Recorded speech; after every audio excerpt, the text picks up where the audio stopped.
I think the general idea is find like a big tower to put the sentry up in, and then make a nice little garden and pop them in the ground. I mean, if Trahern's okay with Babysitting a for flower a few more chilling, days. like she has been. Yeah, I mean, she's been there for like what, a good week and a half. As you guys are playing this, Lord Trahern does stop in just to check in on you guys. Maybe his son, maybe, I don't know. But yeah, you guys are getting like a clean bill of health, more or less, against scrapes, bruises, cuts, lacerations, that sort of Just reattached. that sort of stuff. In the case of all burn scarring, but that's been getting fixed up slowly but surely. Actually, tell you what, let's do a number of things right now with this one singular load. Please roll me your insights. Oh, Uh-huh. I can do that for you. Well, That's rough, buddy. that is rough, buddy. I do it Not my best for rolls. you. Holy shit, Nice. Silas! Like I keep rolling around the same number. Yeah, This you is are. very You will insightful, consistently would pass. I would guess. Silas give people bardic or no?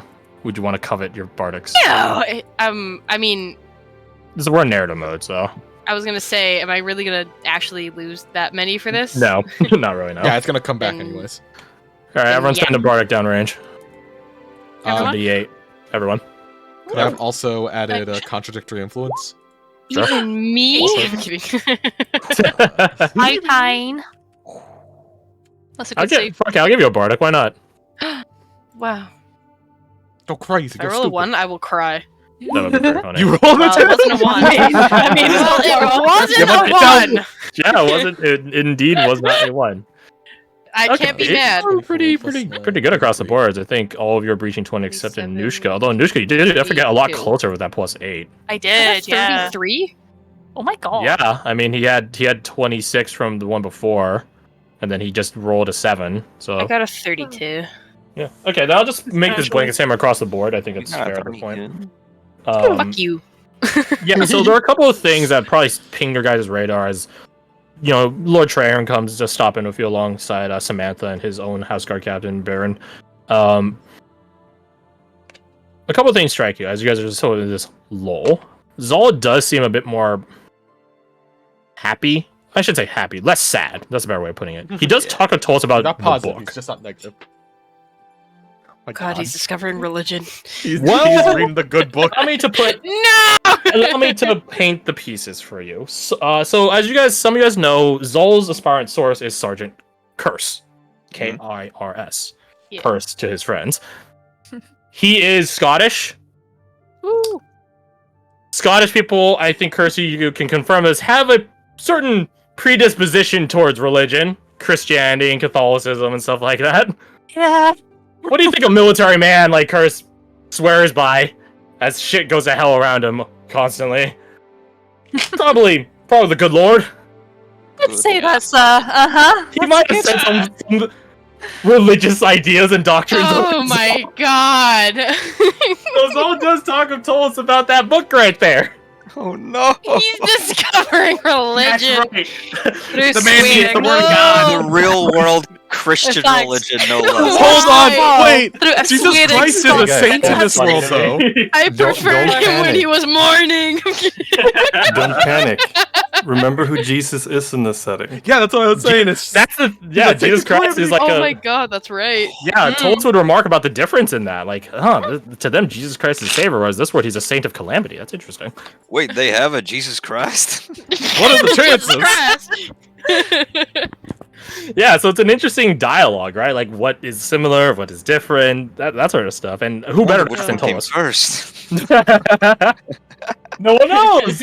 I mean, when they read the book, it's like, oh, what happens to Jesus? He gets crucified. Oh, so he is still the saint of calamity. Gotcha. Damn, carryover. Roger that. I gotcha. Just people follow him a lot more in that world. Okay, cool. Good to know. Good to know. No wonder the world has gone to shit. Yeah. That's actually a fair explanation. It's like, wait, the world worships the saint of calamity? Very shitty place. I'm not gonna No lie. wonder it That sucks. sounds like a bad Yeah, idea. there we go. That explains that That one. does sound like a bad idea. So that's something you guys do get, all of you. You guys will all get this information, these insights. Just gonna write down. Lord Trahern is concerned about Oscar, but he was like, he's my son. He's got it. You guys, Chad. there's a river coming in. You guys got it. It's fine. Didn't have any doubts. Excuse me. Oscar does tell his father some interesting information because, like, you guys are sort of recounting what happened to you, to Lord Treherne and Samantha and stuff like that. It's hard to say. He asked for permission, forgiveness. It's one or the other. He does tell his father He asks his father, "Father, in another world, do the laws of our nobility apply?" He just looks at him like, "What?" Not like a "you said what," but like, "What are you asking?" What does that mean? Not exactly sure what you're trying to say, Oscar. The woman I was with, right? She had no proper family of her own.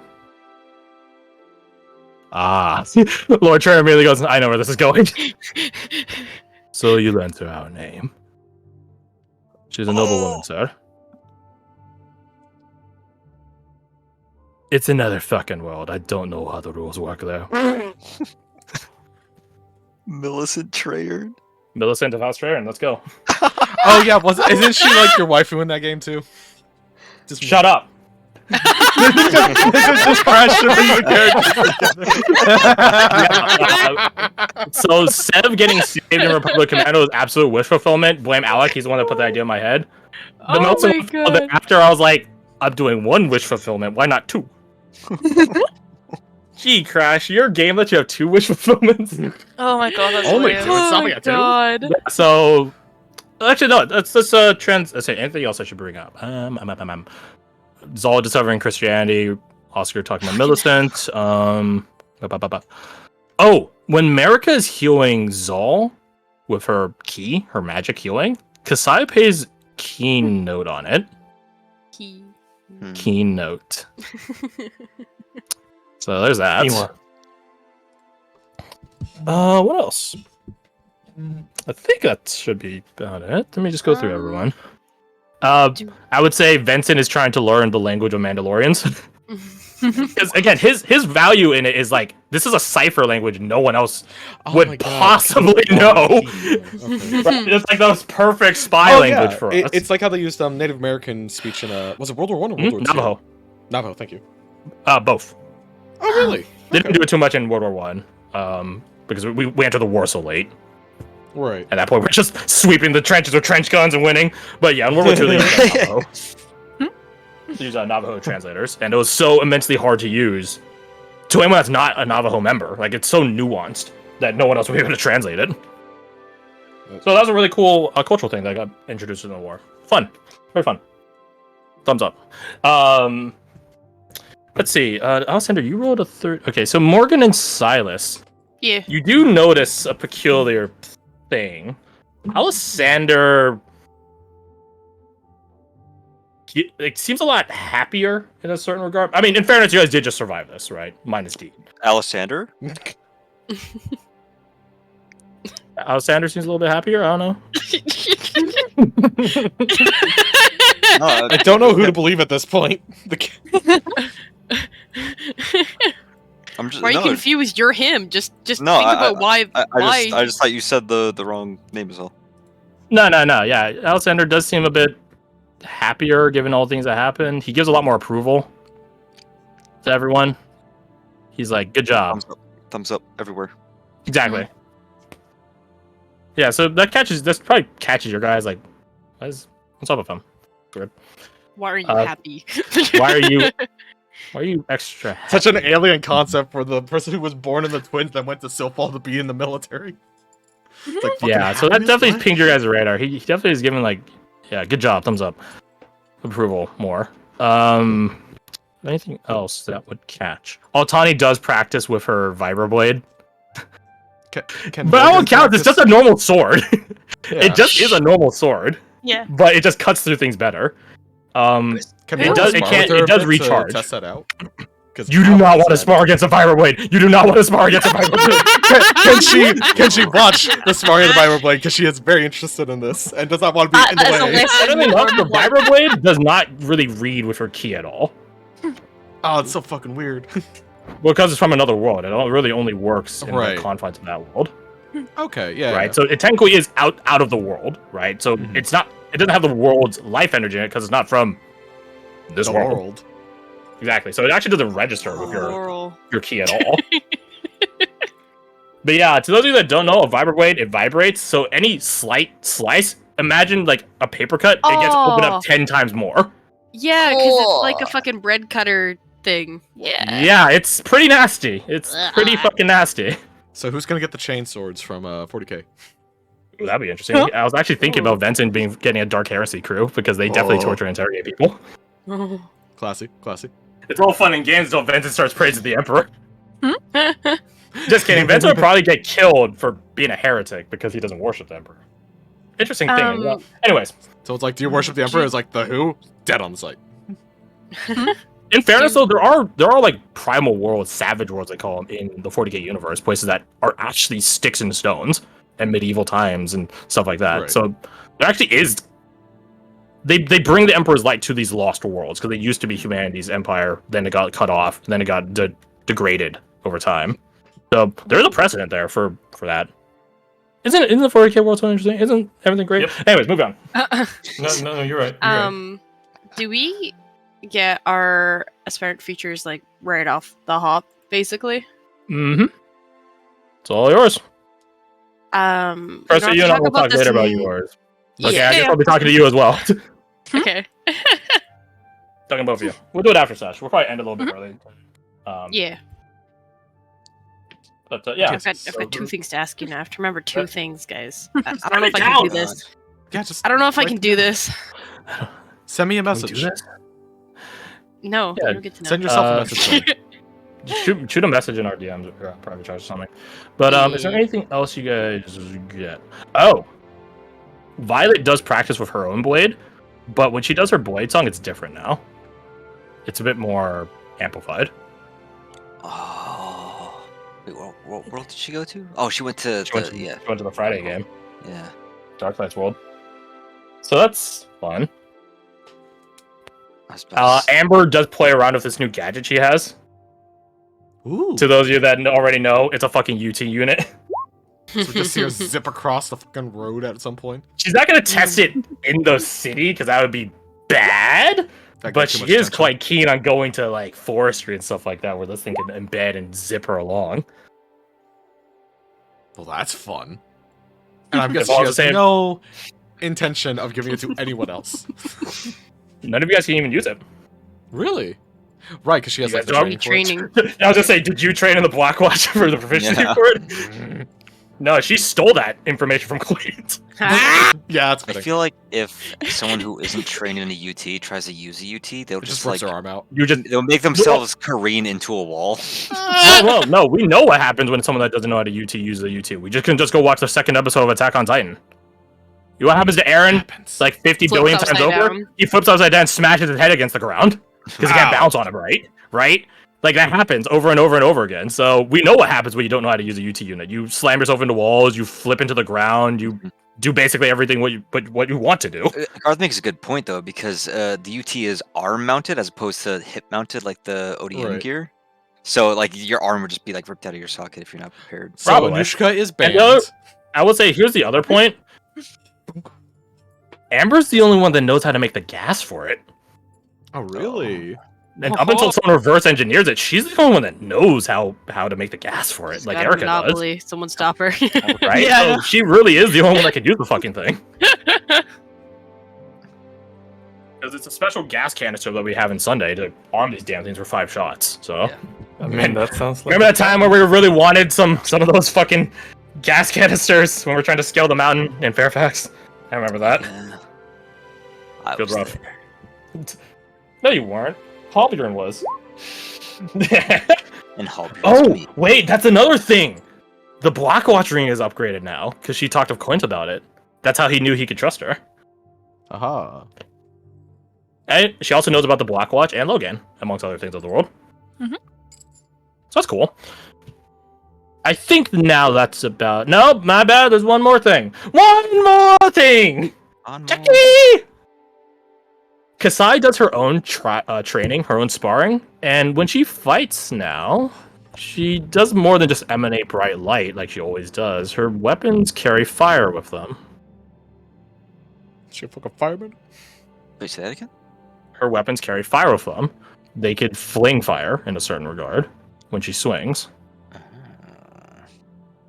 So, that's your insight. Your insight tools. Yes. So that's that. Hey guys, what? How about I walk you guys through what happened to the NPCs? I think that'll be a good starting point for any planning. Absolutely. Let's see here. I'll be really fast with them. All right, this is like the Spark Notes rendition. 5 words or less. Here, let me send you guys a picture of what my journal looks like because I was writing these down. I was recording it. Actually, here I got something. I got something else good to send you guys.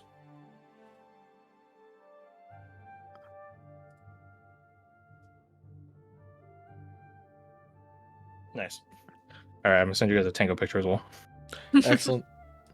Wonderful. He's sleeping behind me. Here you go, baby boy. Baby boy, Little baby. man. There he is. Yeah, look at Here's a him. cool thing I just found. Yeah, so that's what my journal looks like Double- for just one section of it. Oh, What the fuck Oh is wow, this that's a calculus lot of shit? numbers. Yep. what the fuck? It's actually It's it's very surprising. well Maybe organized. it's because I'm the one that made it, but it's actually really easy to read, at least to me. I don't know. My So my how brain is fails, Fails, I toiling see looking at that. checks. I see Not numbers. fails. F is for fear. H is for not hunger, hope. Right. So here's how it works. The small number in Goddamn between Altani. all the other numbers is the DC. 0 means there was no change to it whatsoever. H means it decreased, and then F means it increased by 2. Again, their fear and hunger, not fear and hunger, their fear and hope dice are recorded at the top there in the parentheses, and then the roll result itself is the one below it. Check marks for passes, X's for fails. It's pretty straightforward. Again, I say that having made it, so yeah, that's just me talking on my ass. So what happened with Altani? Altani is on the planet of Kashyyyk. But not the same one that Venson went on. No, an older one. Venson was in the Clone Wars. Altani was in the Old Republic. Ah. So she met a group of Mandalorians. They asked her what she was doing there, and one of the younger ones tried to apprehend her. She surrendered, but when he tried to apprehend her, she twisted his arm and threw him to the ground. Nice. And to the amusement of the jeers and cheers of some, there was a Grey Jedi amongst them, and the Grey Jedi wanted to talk with Altani. They talked about a number of different things, particularly on Jedi code, Sith code, Grey Jedi code, temperance, which is definitely something Altani needs to be temperate. They took a break. Altani got to walk around the place, and the young Mando that challenged her prior, challenges her again. She wins. Hey, Crash, you said she was during the Old Republic era? Mm-hmm. And she was on Kashyyyk? Mm-hmm. Have you played Knights of the Old Republic? I have.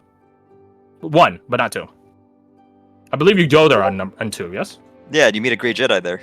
Oh, well, that's not the one she meets. Well, there we go. No, her Grey Jedi's name is, let me have it right here, Mila Nareen. Jedi Mila Nareen. Yeah. So that's fun. That's a fun coincidence. My power is no bounds. I work for That's so BioWare. funny. Of all the planets to choose for her to go to as well, to meet a Grey Jedi. Yeah, I So want funny. Kashyyyk because, so anyways, the Mandalorian challenges her. She wins. Barely, but she wins. And Mila notices there's something up with this girl. So they go and talk again. And the pretense of all this is that Mila's trying to recruit Altani into being a Grey Jedi. An apprentice. Which is also what Altani's doing over these few days. She does read the texts. The sacred texts. Some Grey Jedi manuals. So that's fun. She learned some new combat techniques. Why are the Mandalorians out here on Kashyyyk? Because they're not originally from Kashyyyk. Technically, they're not from anywhere but Mandalore. But they're out here to help a criminal group. They're trying to find a creature and kill it, retrieve it. Preferably retrieve it, but if need be, just kill it. You guys might be familiar with it. It's called an Accolade. You have seen it in episode 2. It's the big praying mantis looking thing that Obi-Wan kills. Oh, yeah. Mm-hmm. Yeah, this No, not that one. Wow, there's 2 gifts for the 2 monsters except the Accolade. What the fuck? Why is that everything? Yeah, it has the other 2. Yeah, that thing. Thank you. Yeah, that's the that's Accolade. Yeah, it's also like 10 feet tall. Ugh. The Mandalorians are trying to hunt it, and as Altani is, training with Mila, sometimes the hunter becomes the hunted. There are now a few dead Mandalorians. That's okay. Not from this world. But Altani does go to help, as she's wont to do. And she is almost killed. Almost. That's what her second save is for. Almost killed. But the one person that did do her does save her life. In a really cheeky, begrudging sort of way. But, Mila tosses Altani her lightsaber, and that's the end of it. No, she doesn't keep the lightsaber. Sorry, but she does tell Altani, if you're ever back in the world, I might have something for you. If Altani ever goes back there and runs into Mila, she'll have a Kyber crystal ready for her. Because it's very important that a Padawan builds their own lightsaber. How the fuck will Altani do that in this world? I have no fucking clue. If we have fucking endgame Altani has a goddamn lightsaber. I mean, sure, he's got a Vibra Wood. I would say the Vibra Wood She should will not have a It rival. doesn't She need will to have victory. Altani's Vibra Blade will only work for like small bursts, right? You can't leave it on Right. all the time. Like it turns I think out it's how like they a actually or something. Yeah, I think that's how they actually have it in the Star Wars universe as well. But yeah, she basically Makes activate sense. for like 10 minutes at a time or something like that. Amber met Clint. That's Amber's stuff. She met Clint in the Velcourts, which is a tall tower spire sort of place with a lot of artificery and zip lines everywhere. Yeah, having people strung up on metal wire chasing you as the wire goes into the sky is not a normal thing. Clint can confirm that the Velcourts are not normally like this. But they did have, amidst all their hiding and ducking around, did have some conversation about what the Block Watch world is like and how shit it is compared to hers. But Clint wouldn't trade it for the world. He's needed here. To Clint, this is all a dream. To Amber, it is a dream, but in a more perilous sense. They make it their way to the top of the Velcourtian towers. She steals his gear and jumps off Nice. into the dreaming scape. He chases after her because this fucking bitch just stole my shit. Also, that's insane. And that's actually where she meets up with you, Sajar. Oh, so and the little wires that helped me. The UT units. Fuck yeah. So that's Amber. Pretty quick, clean and simple. Blair's is interesting. She was actually in the middle of nowhere. She was sort of wandering down the road when she met another wanderer. Name of Astor. A-S-T-O-R. Astor. He's a wandering swordsman. He was actually en route to a mountain location called Hol de Grange. What is it? It's a mountain range, a minefield. Not a minefield in the sense of like there's mines everywhere. A field where there was a lot of mines. That probably doesn't help explain it. It's a field where they mine for things. It's a field where they mine a lot of things. A large, huge quarry that basically takes up a good chunk of the mountain range. But there is like a lake, if you want to call it that. It doesn't go. It's not lake in the sense like it goes down hundreds of feet. No, it's about knee height on average. And Hol de Grange is rather interesting. It's an isolationist civilization. It's a kingdom, I guess you'd call it, where they mine their own equipment. They make their own equipment. They do have guns in that world, which was rather interesting. And they have a portal to hell right next door. But that's what's on the opposite side of the lake. So the Grangers, the Grangian people, set up basically trench warfare on the lake. Constantly fighting it. Constantly maintaining themselves. It's a really dour world that they live, but Astor promises that the whole world is not like this. Just the Grangers. The demons and devils that come out of their portal stopped showing up when nightmarish things came out instead. And Blair sort of realized, that's on me. That's not normal. So she did help deal with it, put it away. As you guys saw, she got a clean sweep. And, well, Astor gave her some Grangian steel on her way out. Supposedly it's the best steel that you could possibly get in the world. So, yeah, it's good steel. Kasai went to Avatar Last Airbender. Did she meet Toph, you might ask? No, she went to the Avatar world a long time ago, around the era of Avatar Kyoshi. Nice. Yeah. The swordsman that she ran into war. used a katana, same as Kasai's war sickle or war scythe, and a war fan, just like Avatar Kyoshi had. The swordsman found Avatar Kyoshi inspirational. which is why he emulates her style. But alas, there's only so much that they could be similar. She's an earthbender. Well, she's the Avatar, so technically she's every bender. But she's based out of the Earth Kingdom, but he himself, as a swordsman, is a firebender. That's where Kasai learned firebending. In fact, the swordsman learned his firebending from the Sun Warriors. You might remember them in Avatar. Mhm, The ones, the dragons that Azuko and Aang learned from. So when he's describing this grand secret that the sun is inside us all, it keeps us all alive, fire is good, Kasai's like, yeah. That's Pop off, King. true. Yeah, that's pretty true. And the guy's like, okay, well, maybe you're not the best person to drop that revelation on.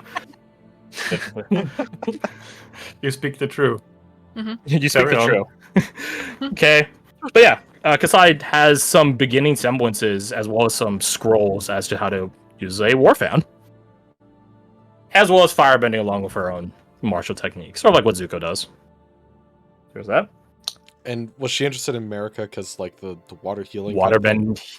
Exactly. Hey. Waterbenders can heal. So she began seeing some similarities across worlds. Varric went outside of time. Oh. He met an individual and his gadget, his contraption. It probably strikes a couple of you peculiarly when the inventor describes the contraption as his iris. Varric met Alexander Swaron. In this world, you guys met her or his descendant. Oh. Oh shit! Oh.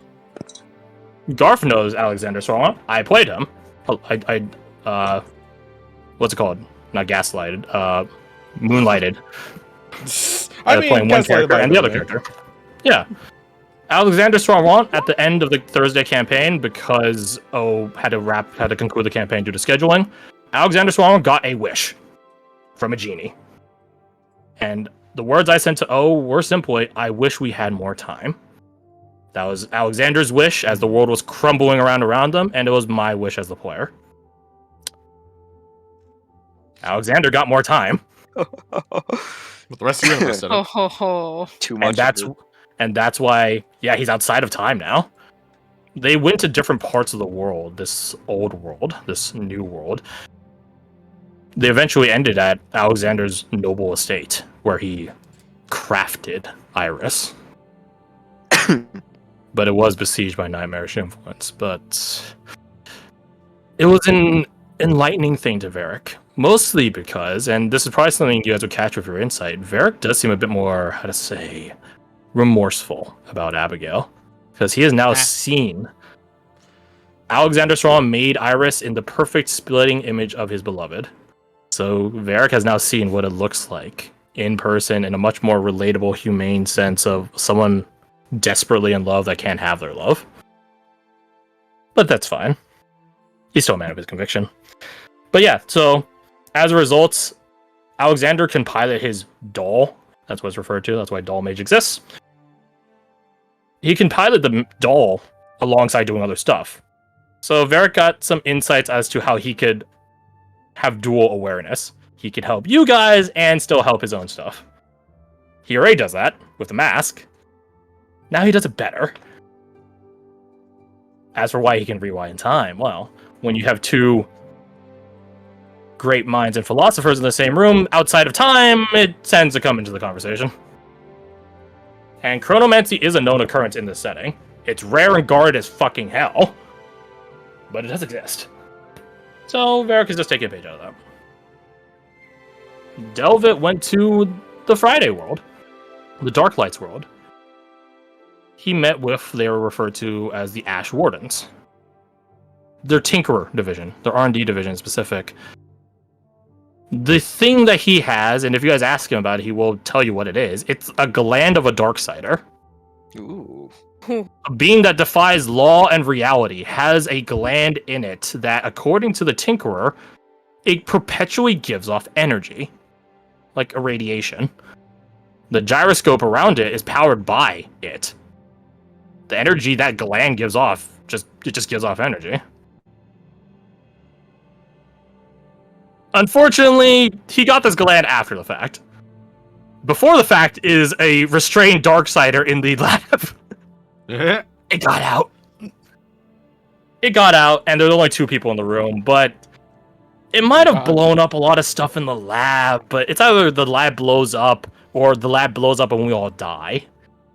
So that seemed like a calculated risk.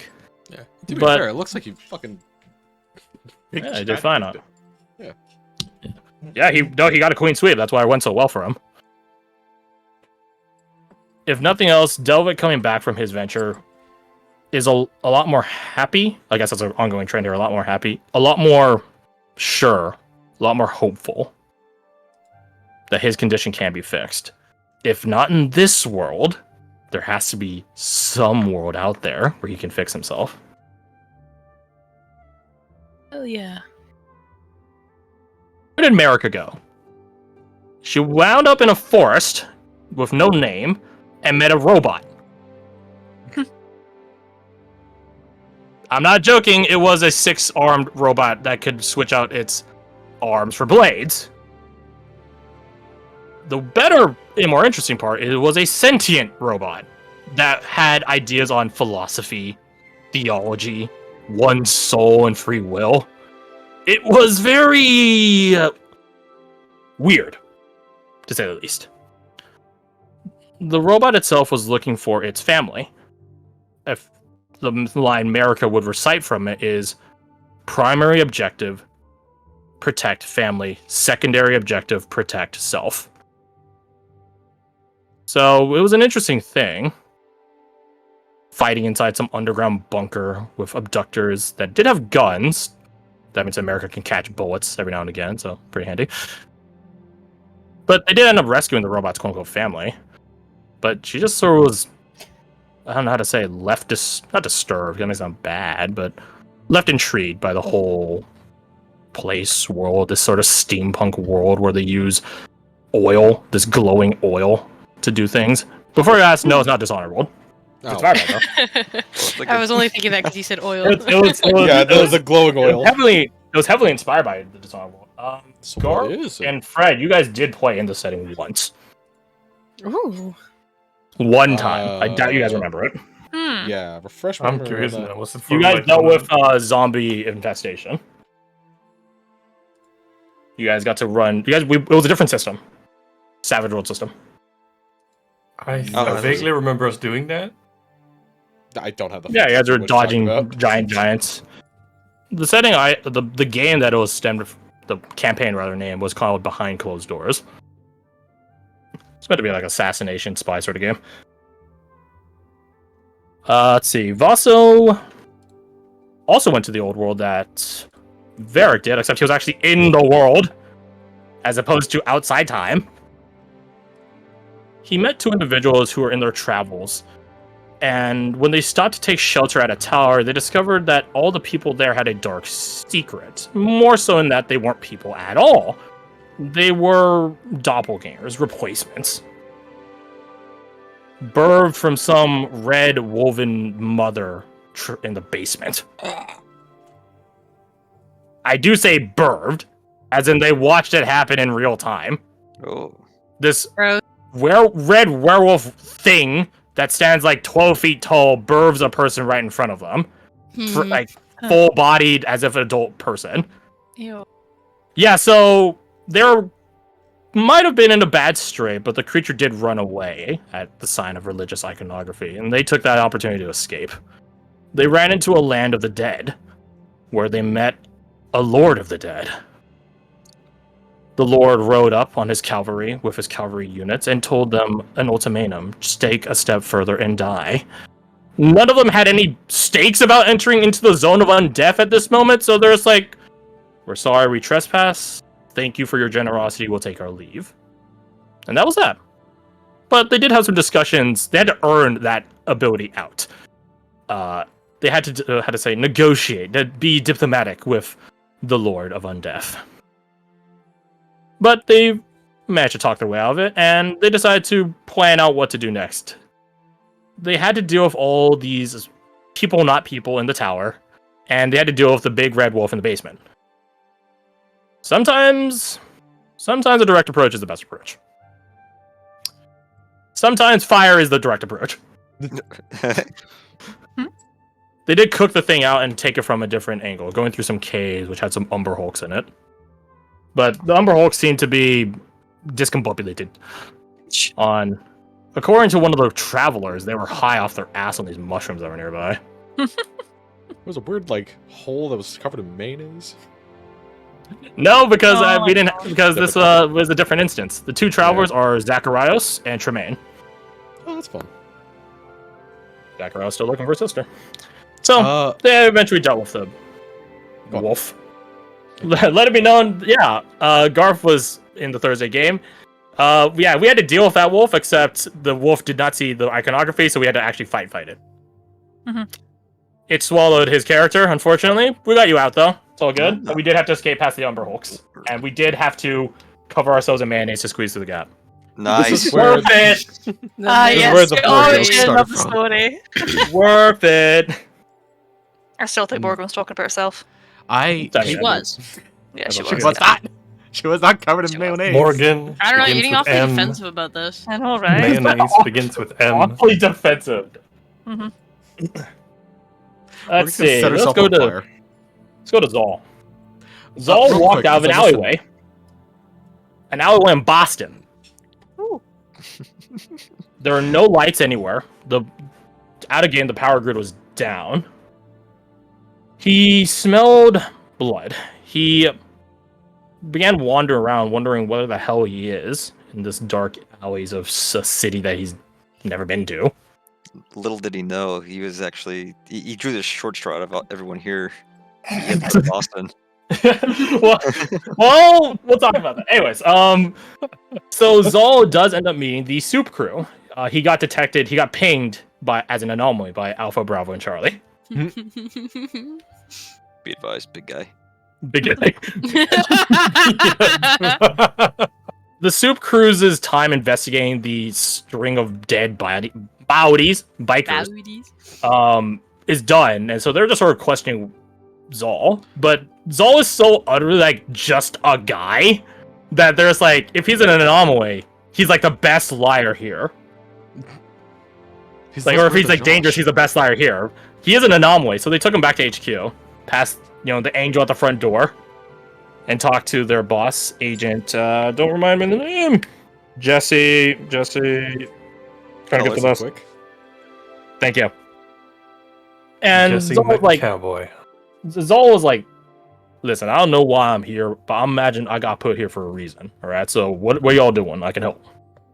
That ended up being the right call. Zol does end up helping them investigate this immortal, a headless horseman of sorts. Except his horse isn't a horse; it's a bike. Oh. Chopper. So they go over to some hog. They go to the next incident site, pretty fresh on the trail of this biker who's been going around town. It's a biker bar, where a lot of people are fucked up. Medical aid is rendered, but they do try to talk to these bikers. And I don't know if you guys know bikers in real life, but they're not exactly fond of the law. Depends on which group, I guess, technically. I was There's a gonna bit of say, anarchy. it depends on the group, but you Yeah. know. If they're in downtown Boston, I don't imagine they're Was nice. it 2%? Yeah. But Zol does end up talking with some of the survivors, and he's just listen, we're just little folk trying to get by, right? Come on, help a brother out. I'm not even from this world, but help a brother out. They do find out, they sort of pinpoint where the Deaf Rider is going to go next. It's a mechanic shop towards the warehouse district. It's a hell of a chase sequence. Mounted LMG on the back of the van. Magical spells from a pumpkin-headed child and an old man that defies death. Alpha, Bravo, and Charlie are probably the ones manning the guns or manning the driving, whereas Zol and Sergeant Kursk get on their own motorcycles. Yes! Mm. Got a motorcycle. Zol culminates when Zol manages to catch up to the Deaf Rider and leaps from his bike onto the Deaf Rider, and they roll on the ground. Zol almost dies, Oh, but Deed is there to help him. It's all on the bike, feels right. Zol's gear was shattered to all hell. This being defies. He's not from this world, right? He's the Doulahan. He's a headless horseman that can fling fire and fling hellfire around. Zol's gear is pretty sundered, so he does the most normal human thing ever. He goes and fist fights the Death Rider. Yes! Square It's like up. nothing less. Eventually, the Death Rider is caught out and contained in the special laser gadgetry that imprisons him. And Zol just says he's happy to have met everyone, especially Curse, because they definitely had some talks when they were driving around Boston. And I think we discussed this before. Zol is like simultaneously the best and worst person to put in a modern setting because he doesn't know so much in the normal world that he's from. He's just like, man, that's crazy. So where are we going? So yeah, so he had a lot of questions about Boston, the lights, and all that good stuff. Apparently, he got a burrito at some point. But at the end of the day, he's a man that doesn't question things. Be advised. He's happy. Place. Be advised, we're passing the good burrito place, sir. So he says he's happy to have met everyone. Yes, even the weird talking, pumpkin-headed kid. He still doesn't know what Home Depot is and why they love it so much. They never Go get the Home went. Depot. They never went. No, they never went. Oh, But he that's does say if they tragic. ever find themselves in his world, they can ask for him or the River Company. He doesn't know how Yeah. likely that is because Zol doesn't know how this shit works. But he's like, just in case. I actually haven't decided Zol's item yet. I would say his Aspirant feature basically gives him grenades. Mm-hmm. Hell yeah. It's But, a membership card at Home Depot. Oh yeah, he does get the Aspirant feature of he does steal Josh's ability of finding random Oh Shit. right. Yes. Stuff in his like, pockets. like convenient shit. Yeah, he did it back in the Dreaming City or the Basilica, the whiskey. Oh Oh. my He fucking needed- god! I completely blanked on that. He needed a stiff drink and he got a stiff drink. Mission accomplished. I got a bottle around there somewhere. I thought That's that fucking was Deed or perfect. something. I'm not gonna lie. No, I thought it was Yeah. Niall. I think that's those are fair guesses though. Those are fair guesses. Yeah. But no, guys, Oh, it's okay. let's see. Let's go to Oscar, our man that went to Elden Ring. Yep. He meets Millicent outside of the Windmill Village. He helps her fight the Godskin Apostle and the Flower Spinners because to a Slayer, you look at Windmill Village with these old ladies who have dead bodies crucified everywhere and fires going, dancing around them, and you cannot tell me his Slayer sense is like, we gotta fucking slaughter all of them, right? Like, that's what we gotta do, right? We gotta kill them all. Oh, they worship a fall god here for sure. Yeah, they 100% worship a Fall God. And the Godskin Apostle is sort of the proof of that. Have you seen how he contorts when he gets to phase 2? Oh, but he's so Wiggles. cool that way. So, yeah, well, he fucking succumbs to Bleed Build nonetheless. Yeah. So, Oscar and Millicent deal with the Godskin Apostle. They met on the road up to it, and they're really the only friendly faces around, right? Like, in Elden Ring, you don't find friendly people walking around. Oh no. Right? So when Millicent and Oscar run into each other, it's like, finally, a friendly face. Anyways. They do continue their journey, and it's quite cool. Oscar's time is a lot longer than all of you guys. They spend days in his world. Right? Some of you guys go for like hours, maybe a day or two, stuff like that, but his goes for a while. In fairness, they don't ever stop, and that's something Oscar finds interesting. He never felt hungry or tired or thirsty. They just kept traveling. It's really weird. You didn't eat any shrimp? No, he didn't eat any Oh. shrimp, sorry. They started in the Altus Plateau. They're past the shrimp Yeah. man. No, he relocates there. Right outside Landell. Oh, wait. Alright, it's canon, imagine it. Yeah! Mm, They ate one time. They feasted on crab. They invited the man to yeah. come along with them, and he says, nah, mate. Don't trust like that. Marcus Tate, you think I'm gonna give up this good fishing spot? That's how Blackheart Bogard knew that they were trustworthy, because they ate a lot of crab. Never knew someone bad that couldn't eat a bunch of prawn. So they go to the mountaintop of the giants and to the Halig tree. They do fight Millicent's sisters, Mary, Marine, Amy, and Pollyanna. That's right, they have names. I have them right here. yeah. So normally, if you do Millicent's questline, this is where she kills herself. Fun times. She asked to have the needle removed out from her and just to, how to say, die happily rather than live on and rot. So that's none of the questline ends. I told some of you guys that it isn't not an aspirant thing to change a world's outcome for the better. Mhm. Oscar is no exception to that. Oscar has an idea of noble heritage, or the shortcomings of it, or the pitfalls, I should say shortcomings, the pitfalls of it. And he also knows something about being brothers and sisters in arms with other people. He's a Slayer after all. So he manages to talk her out of it. And they both know what's in the basement. Melania. Goddess of Rat. Millicent's mother. Technically. If it were just the two of them, they would get their shit clapped. Right? There's the whole question. 2 people versus Melania, they're probably gonna get their shit clapped. But there are summon signs over there, which is something, as I said, Oscar would probably bring up at some point. He did see Tertian and Wolfgang, just different. So they summoned, yanked the shit out of Melania. It's a hell of a time. He almost died, not gonna lie. He had 2 failures and 3 successes, so barely succeeding. That's a lot of them. A lot of them were like right there. They beat Melania, and normally you can take the unalloyed gold needle and turn it into Mikola's needle. That's how you cure Friendly Flame. But the original intention of the unalloyed needle, which is why it works on Millicent, is to stop rot. Right, so clearly there's some capacity that this needle has for stopping it. You just need to empower it. They had to work really fast, because she can't exactly live too long without that needle, but it does get empowered, not to Mikola's needle, but to Millicent's needle. So she's now free of rot. She gives him a folded finger, so maybe in the future, if you guys ever need it, he can summon Millicent. Oh. Which is, let me know, Millicent has the Valkyrie's prosthesis, so when you guys are talking about losing arms, he's just like, well, Millicent didn't seem too affected by it. He still kicked ass with her prosthesis, so how bad is it really to lose arms? Yep. And he, of course, offered her, now that her actual family, my bad, he would say that they're blood, but they're not family. In the words of Yondu, he might be your father, but he ain't your daddy. So he offers her as a brother his house name, House Treyarch, if she wants it. But he phases out. Go him. She was like, "No, I'm good, thank you." Ooh, bro blocked.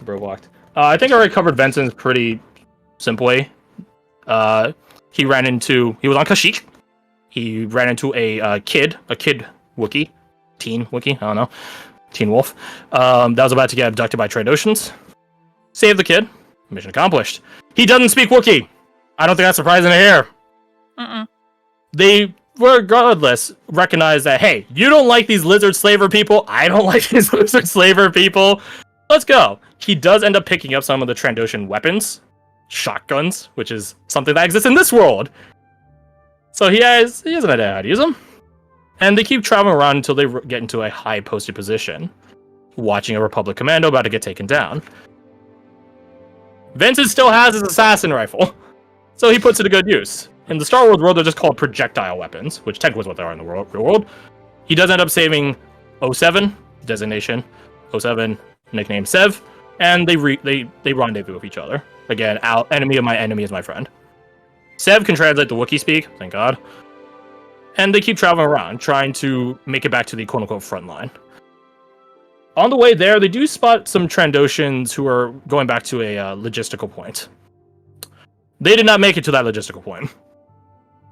What they do deliver, however, is helpful information, because as some of you guys were in the call, I learned that Trandoshans can speak Basic, which is to say English, which means you can be interrogated in English. They're slavers, they don't deserve anything less.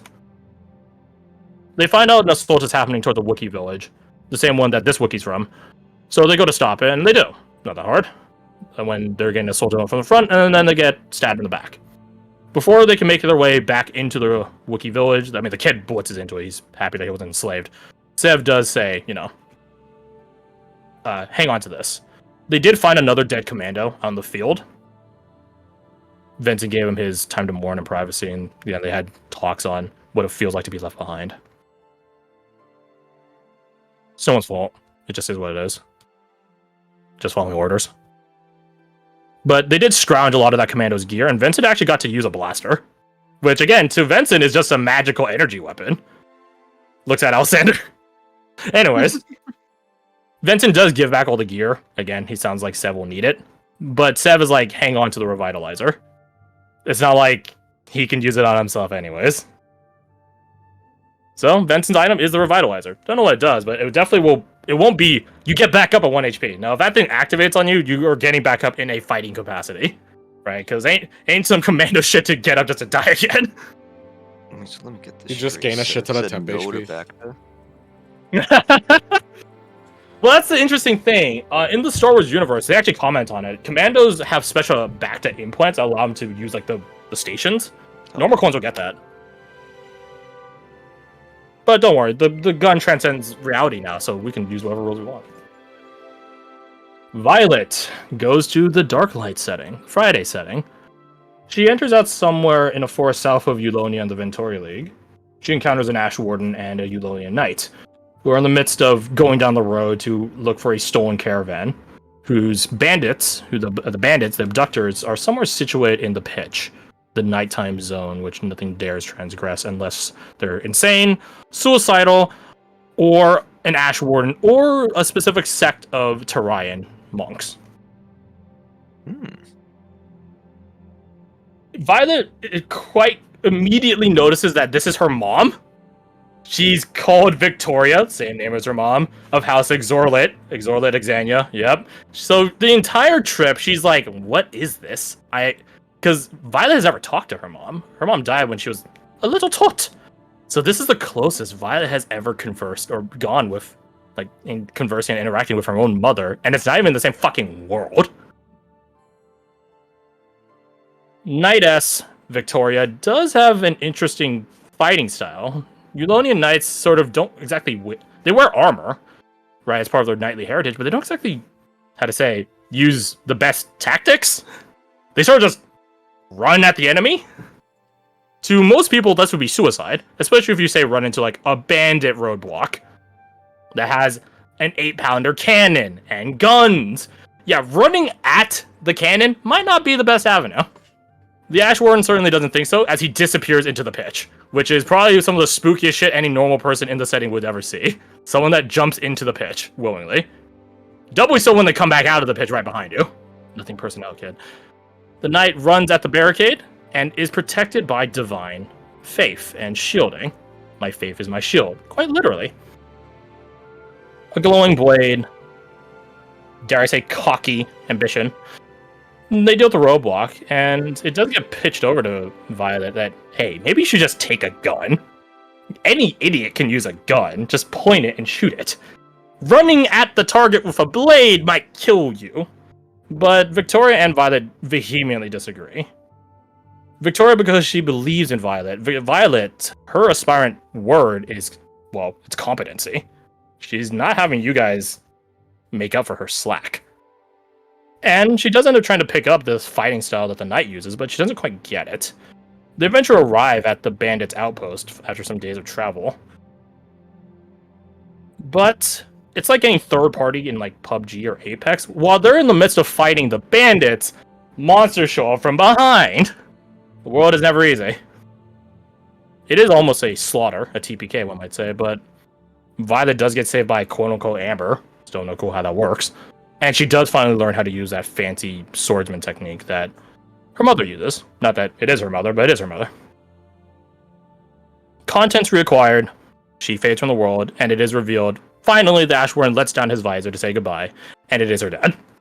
So even in another world, her mom and dad still find each other. Which is sort of sweet. Isadora is another exhausted one. She has traveled for weeks. Every time she tries to catch a rest, nightmares show up. It fucking sucks. She hides in ruins, goes through towns, but never stays there so as not to bring disaster upon them. She travels far and wide, wandering, really. She eventually runs into a swordsman, a mage, a spellblade.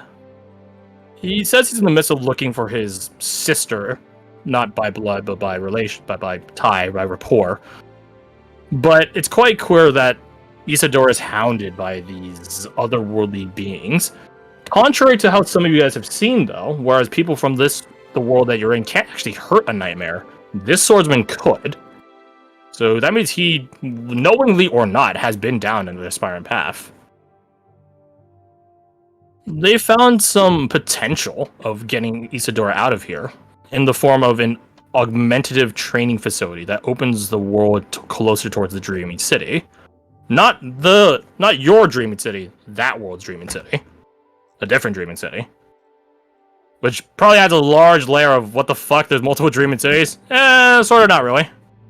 Depends how you define it. But Isadora does get her aspirant thing, with her word, after getting grabbed by a grain carrier. She actually has the grain inserted into her mind. Luckily, it's pulled out or defeated or neutralized, but she does get some deeper insights into the truth of things, whether she wanted to or not. Isadora's word, her aspirant word, is clairvoyance. To always know where to go next. She has an idea where to go next all the time now, in a certain regard. She just got a glimpse at the cosmic truth of things. Pretty easy. Good. So even in defeat, she still won, and eventually she left into the nightmarescape, and all the nightmares chased after her, and then the swordsman teleported away. So those are all your peeps. They went to many different worlds, some steampunk, some Star Wars, some a game we're playing in right now on Sunday and Friday. That sort of stuff. But it's fine. So, you guys have that information, so if you guys want to dig into any of the NPCs in specific, go get deeper to yourselves, you're free to, but... Did I tune out Tolus's entirely? Did I skip Tolus? Lamau? Did I actually skip Tolus? Yes, you have skipped Tolus. Oh, it's because she's at the very bottom, I had to re-roll hers, twice. That's on me. Let's see. So Totally Tolus. said that I was like, yeah, wait, where did she go? Right, my bad. Tolus So went to Tolus... church. Sort of, but not really. So Tolus is in the same quote-unquote world that Zal went to, sort of. She was in the middle of the forest, where she was actually attacked by a vampire, she thinks. Like the classic sort of vampire, suck your blood sort of vampire in the middle of the night. But she is rescued by a man in a lumberjack attire fit with a flannel and beanie. Except he had a sort of silvery greatsword with him.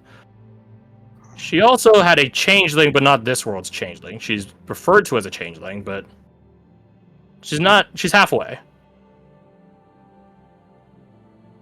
The two of them are in the midst of dealing with a vampire, I shouldn't say infestation, but like a cell that's operating in the region. But the man with the greatsword is very, according to Tolus, very nice, very wise, worldly, considerate, compassionate. It's astonishing for a man wielding a greatsword of that caliber. They eventually had to stay in a motel because it's the middle of nowhere in the dead of night, and Tolus definitely looked a bit out of almost getting eaten by a vampire. But she does find the Bible. She is told by the man that, it's the Bible. It's a religious text. But the changeling points out, she's not from around here. She doesn't know what that is. So he just tells her, take it with you. You're a world study person. Read it at your own pace. But just know that, no matter how you interpret it, God loves you. So you're probably wondering, what setting is this? Is it soup? No, it's not soup. Did you know there's a book series out there called The Dresden Files? That there's a tabletop RPG version of The Dresden Files. Huh. So I knew you had to be referring to something, but... Yep.